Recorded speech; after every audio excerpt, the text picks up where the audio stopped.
Welcome to TezTalks Radio. I am your host, Marissa True, and joining us today is Om Malviya, a longtime Tezos advocate and co-founder of SuperLend, an all-in-one lending and borrowing aggregator that integrates multiple money markets across various blockchains. So, hi, Om. It's actually been a long time since you and I spoken last, but how are you? I'm good. It's been a long time, but I think last few years, last few months, especially, has been good in overall growth of the space. A lot of learnings, a lot of things to reflect back on, and yeah, excited for the new journey. So, as I mentioned, you've been enmeshed in the Tezos ecosystem for a number of years. So, can you actually share the evolution of your journey from, starting Tezos India to your latest venture, which is SuperLend?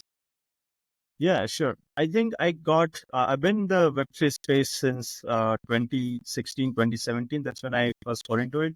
And immediately when I was essentially, reading about the stuff, that's when I read about Tezos ICO and Tezos white paper. And Tezos has a very fundamental, some sort of revolutionary take on the blockchains and how governance should be done, how blockchain should be designed. And being the first kind of working model of proof of stake or pioneering proof of stake. A lot of people don't remember, but Tezos was the first one to integrate proof of stake in Coinbase and roll it out to the whole United States. So those were good times. And since then, this started plenty. This year on Tezos is a developer studio. We built a lot of Tezos DeFi. We started Tezos India to grow Tezos in India as well. So overall, what we have seen is there are a bunch of things here. Tezos did in the initial year captured a lot of mind share, a lot of good, genuinely smart and technology oriented people and developers were building on top of Tezos. And then came DeFi summer, but since Tezos initially was sort of like a decentralized governance, decentralized development kind of approach from its beginning, that usually slows down the speed of development from, let's say, the blockchains which are centralized oriented. So when the DeFi summer hit, Tezos still was working towards the improvement, so it missed that part of it. But then during the yield farming summer, when we started plenty, there was a lot of liquidity, a lot of activity that came to Tezos back again. And back then, Tezos was also back into the mind share of a lot of people. But it's hard to put, let's say, I think right now it's like the upgrades are on Qna or Qubake or something like that. So it's hard to literally say so many upgrades and compile them in a very short frame. I would conclude it that Tezos has built in a way fundamentally that it has grown always in the right trajectory, and we have to, zoom out a bit and say that, this game, the blockchain, the Web3 adoption, the whole space, the whole play is decades longer. It's not easy to, summarize in less 3 or 4 years. And I think where Tezos started, where it came to in the middle, and where it is going right now, I think it's all is directionally towards the right path forward. Where Tezos going, and it's possible that Tezos will be able to hit 1 million TPS, ultra high throughput, while preserving decentralization, while preserving censorship resistance. It's all because of those years of hard work of consistent upgrades. So I think in that way, Tezos has been a champion in pioneering proof of stake, pioneering decentralized governing, pioneering a lot of NFT movement as well. And I'm excited to see, what does it pioneer next in next 3 to 5 years. So, as you stated, Tezos has always very much been in the long game in terms of understanding the fundamentals of how impactful blockchain technology can be. And it's been quite meticulous about its technological evolution, even when it sort of has come at the expense of the trends of the broader market. And I think that's probably what's made it most sustainable today. You mentioned that you also co-founded Plenty DeFi a couple years ago. What was that adventure like, and how did it sort of kind of set the path for you to create SuperLend, which is the DeFi protocol you created now? Yeah. So before Plenty DeFi, we were mostly building developer tooling on Tezos, like Tester and few things here and there. And when DeFi yield farming summer hit for the first time, and we have been, reading about DeFi for a decent time. When the yield farming summer hit, we thought it was purely an experiment. Like, okay, let's try to do an experiment like what is happening on other chains, try to do something, the same thing on Tezos, because Tezos has had all the things to take place, like they had bridges, it also had exchanges like PeopleSwap and all. So we launched Plenty DeFi purely as an experimental way, but still, audited contracts and all. And at peak, I think we did at some point of time, we were hitting like 10% of all the block operations on Tezos, 70 to 80 mil TVL. Still, our Plenty token contract had more so far, I guess, 3 to 4 million, operations or contract calls, something like that. So it was a very wild adventure because it was purely an experiment. There was a frenzy in the whole crypto larger space overall, and everybody is just chasing yields and all. So we, of course, did not know how it's going to go down, because it started as an experiment, as a mentality of let's see how it evolves, and then we'll, based on the broader momentum or market direction, we'll see how to take it forward. And a lot of these kind of experiments actually failed, and they did not even try to, give back or even try to build. But we stayed in the game. We kept building on Tezos, Plenty DeFi. We launched AMMs. Then we redid our whole tokenomics and game theory and, whole platform on sort of a VC model that was just a basic idea back then. And now we are seeing Aerodrome or, Velodrome, and these are basically have $1 billion TVL, which are essentially on the same mechanism or the same fundamental that we pivoted Plenty DeFi to Plenty Network on. But I guess in general crypto Twitter lingo, the bear market started back then, and the liquidity, there was no liquidity at all. There was no momentum at all. So it was, and there was not new money, new tokens being created on the layer one for the broader market reasons. And so we actually, it's where we pivoted. We actually relaunched Plenty Network. It worked for a while, it went for a while, but then I guess the general sentiment says that, EVM mindshare capture essentially kept growing as compared to the other layer ones. And so we decided at some point of time that instead of, really just putting all our efforts to making something work on layer one, which is not just one piece of the puzzle, you have to have certain pieces of puzzle all fit together for a layer one to really take off in a significant way. We tried to focus on the EVM side of things, and I guess that's where also the Etherlink strategy is fitting in, where you try to capture mind share to a layer, let's call it Etherlink layer, and then you draw it back to the layer one, and then you make layer one pop really well. Because everything on the technological side is sound, the governance side is sound, the community side is sound. All that needs to happen is mostly on, let's say, the attention on the mind capture side, because the crypto markets have a way of, working on its own based on some trends, the frenzy, the mindshare capture, the crypto Twitter and whatnot. That's how the game is played. Game is being played. So I guess that's how we're trying to play the game by its rules. So I guess Plenty DeFi was a great idea, a great product, but it came at a time where the market was just about to encroach into very, very sensitive territory. So it just made it kind of an unprecedented challenge. And then after that, market trends and like the general movement of the technology, new L1s emerged, people's attention spans diverted elsewhere. So it kind of made more sense, as far as I understand what you're saying, to sort of put a pin in that idea and then start again somewhere, like with a slightly different framework or a different approach. So from that perspective, tell me more about SuperLend and how you leveraged Etherlink as its kind of core infrastructure. Yeah. So I'd say since last year, December 2023 or somewhere around January, we had been, and even actually before that, we have been sitting and observing a lot of things in the broader market, what actually works, what not. And one thing was clear, that we wanted to build a product in a space or a category. That category itself is going to stay there for a longer period of time and not suddenly poof in a 1 year, right? So DeFi has been that space. If you look at the DeFi llama, the TVL has been consistent even in the bear market, or the, let's say, lesser market sentiment terms. It was still 30 billion that was still in the DeFi. The Uniswap was still working. Aave was still working. A lot of people were still using that.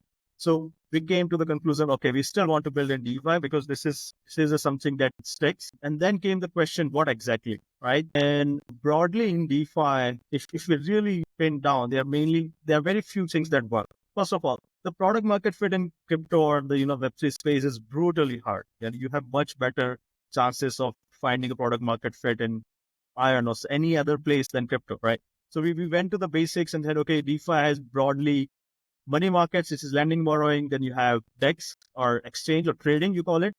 So you have Uniswap, Balancer, and the likes. And then you have perps, which is also some sort of subset of lending and borrowing itself. But perpetual markets, decentralized perpetual markets that are starting to gain attention. And we saw also during in 21, 22, the whole FTX drama and a lot of those USD stuff. So and anyway, we saw that the larger attention or the genuine attention would move towards decentralized lending markets, decentralized perpetual markets, decentralized exchanges. And this category itself will gain a lot of capital, a lot of mind share. So this was the broader thesis that was playing out in our minds. And that's when we got really excited. And at the same time, the L2 idea, the Ethereum scaling, the layer one scaling. So Ethereum scaling and Tezos scaling also, somewhat has some similarity where both are focused on modular scaling part, which basically means that you keep the L1 really light. You only let L1 do the consensus, and then you port all the execution, all the heavy duty stuff on L2s, and then you basically scale L2s to infinite with 1,000 or 2,000 rollups.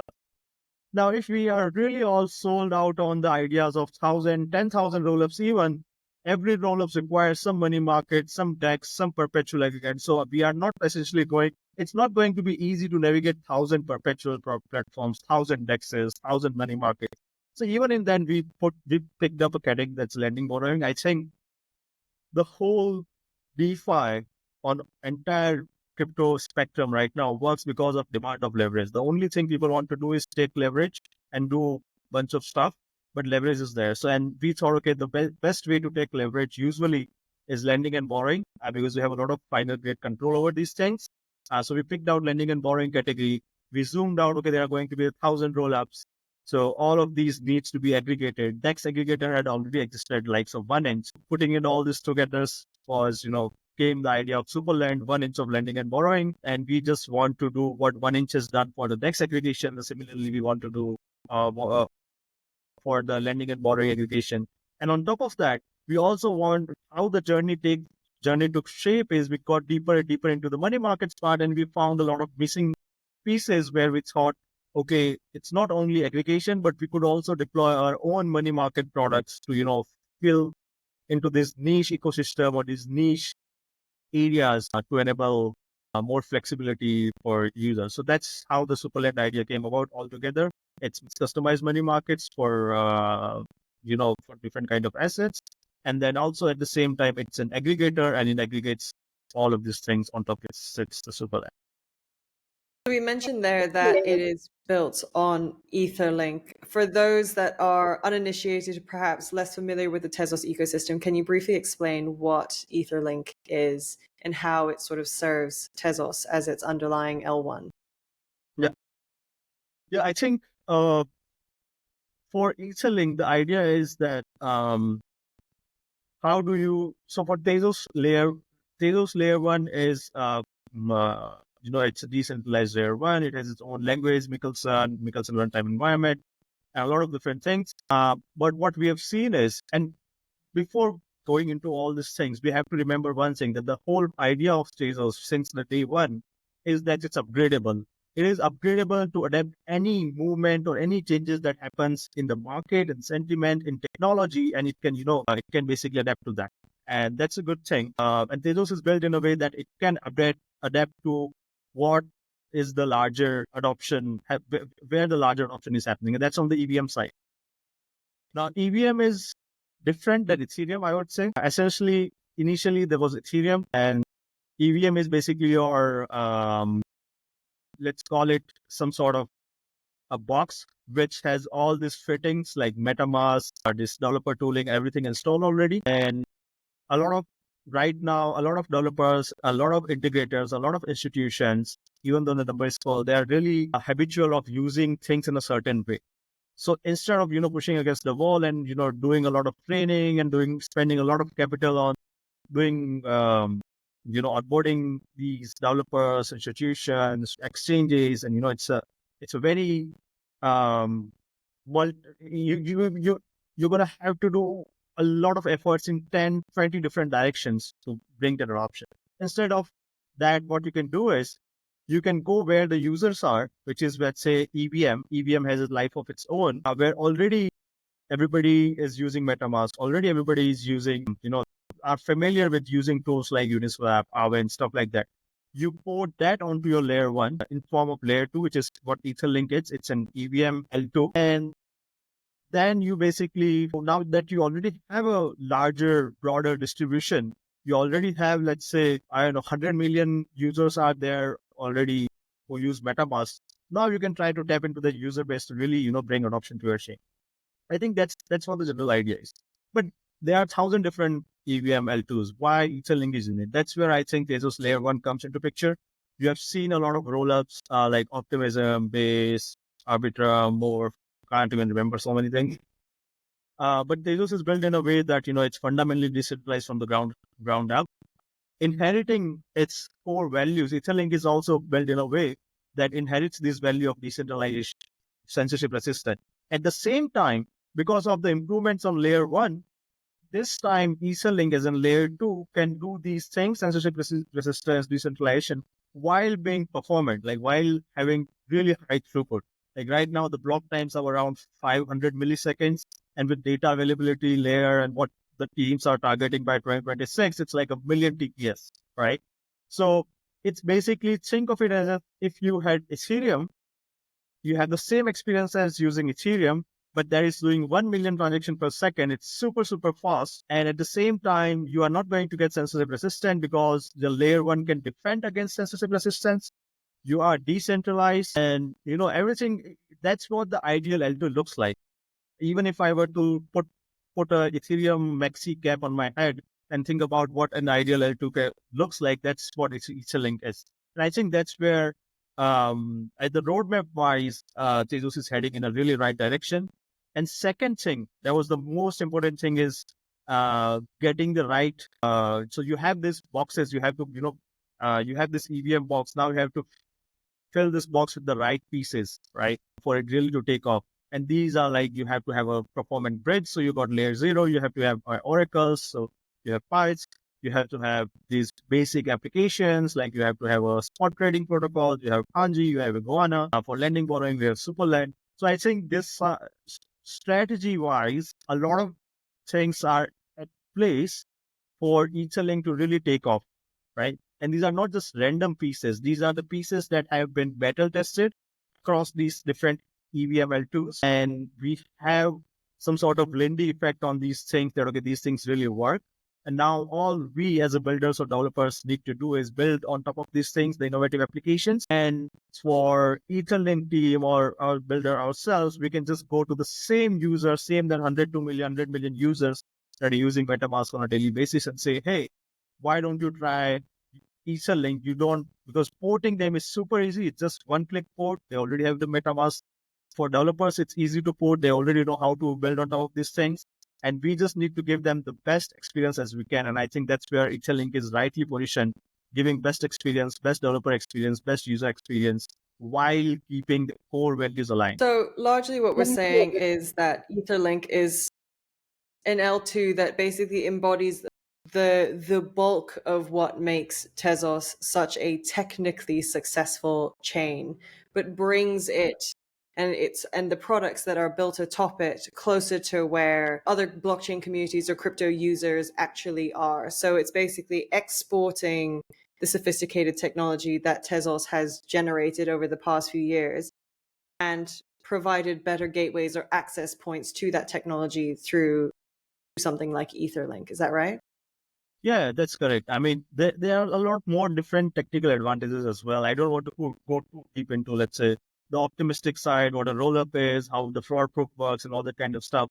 But the whole thing is, if you know that Tezos Layer 1 works in a technological sound way, which we all know, there's a lot of proofs to show that, we can just, the baseline idea is Etherlink is also inheriting the same core values, the same security sense, but on top of it, it also innovating on the performance space. While Tezos Layer 1, I would say it's really performant, and you don't need how million transaction on Layer 1, but Ethereum, Etherlink L2, it's going, like 100x more, and essentially giving you like sub-second block time, sub-second pre-confirmations, and yeah, a lot of throughput, right? So it's essentially just like, if you want to build payments, if you want to build lending, borrowing, if you want to build any kind of experience that essentially simulates your Web2 experience of Venmo and the likes, it's possible on Etherlink, but maybe even in a much faster way. So that's why I think in Arthur's presentation also, it was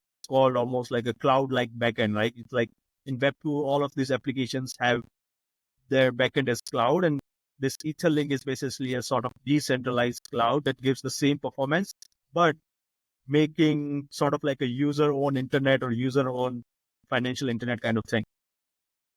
So then bringing this back to SuperLend, what stage are you actually at currently, and what are sort of the upcoming plans? Like, what are the market opportunities that you're really trying to capture at this point in time?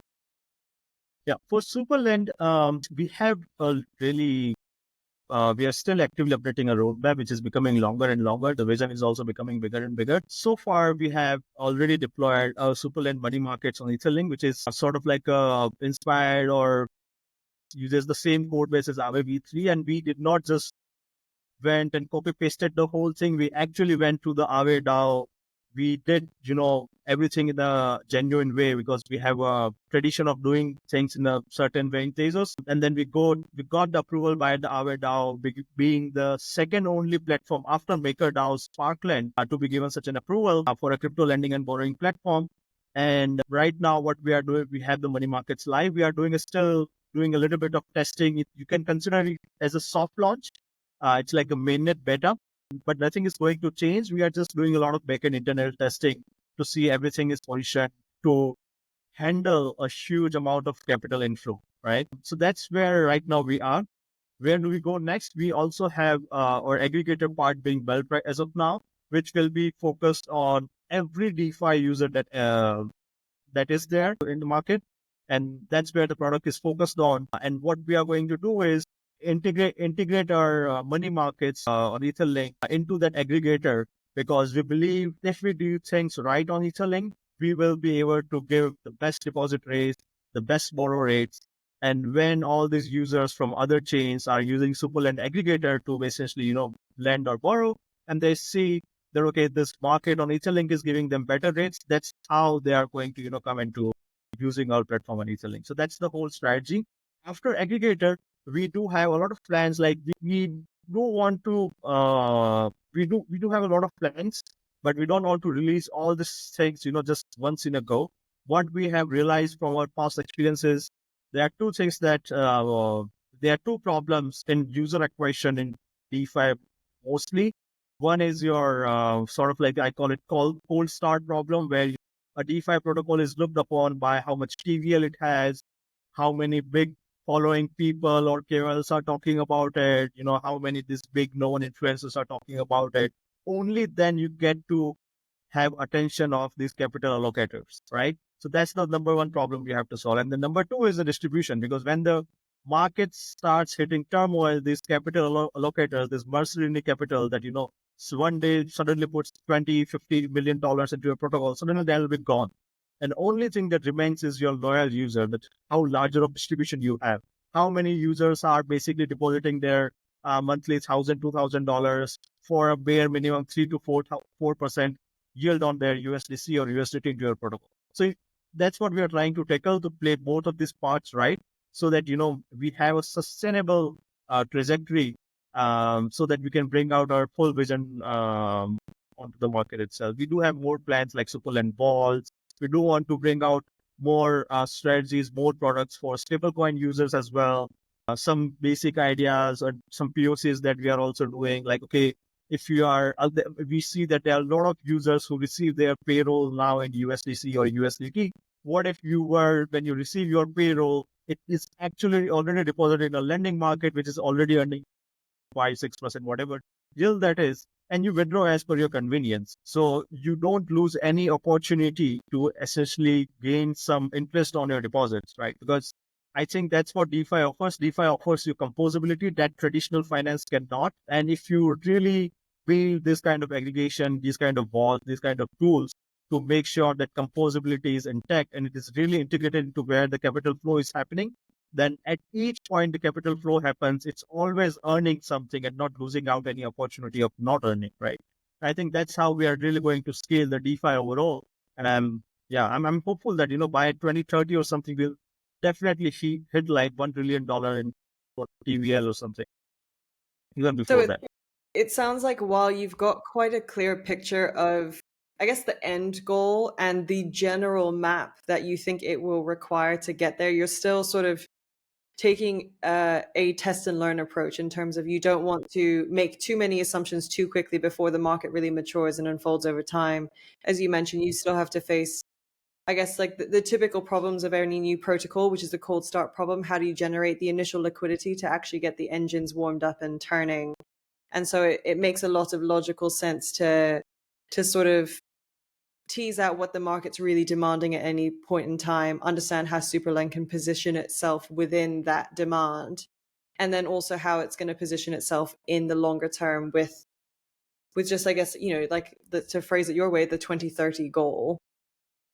So that all being said, how has initial traction been so far? What has the early days looked like, and the early successes? I think so far the early traction has been, one good traction part has been the Aave DAO approval. So I would consider that as a win. A lot of good protocols did not get the approval, but we did. And a lot of early talks that we are having with, in terms of BD, in terms of integration with other partners that are also going well. So we are glad to have onboarded some really known or reputed brands or projects to support us in this space.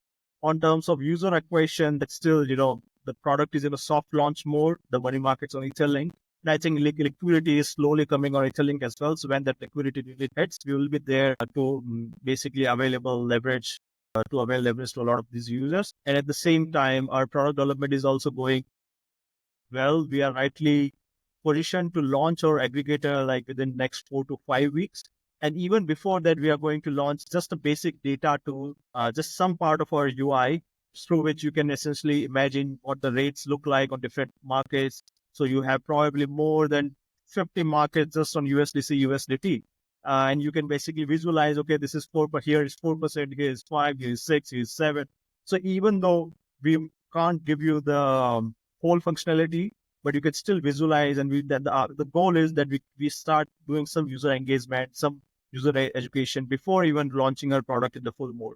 So in terms of that, we have a lot of moving pieces, and right from where I'm sitting, I'm seeing all these pieces, fit coming in the right shape, and a lot of incremental progress towards, engagement, attention, BD, integrations, fundraising, all these things are happening. So yeah, I'm hopeful we'll have our Twitter feed, or in terms of what we call a lot of information output wise. Also, we're going to have 2 times more information, 2 times more content, 2 times more users, and everything else in all parameters within just 1 month. So it's like getting ripe to take off.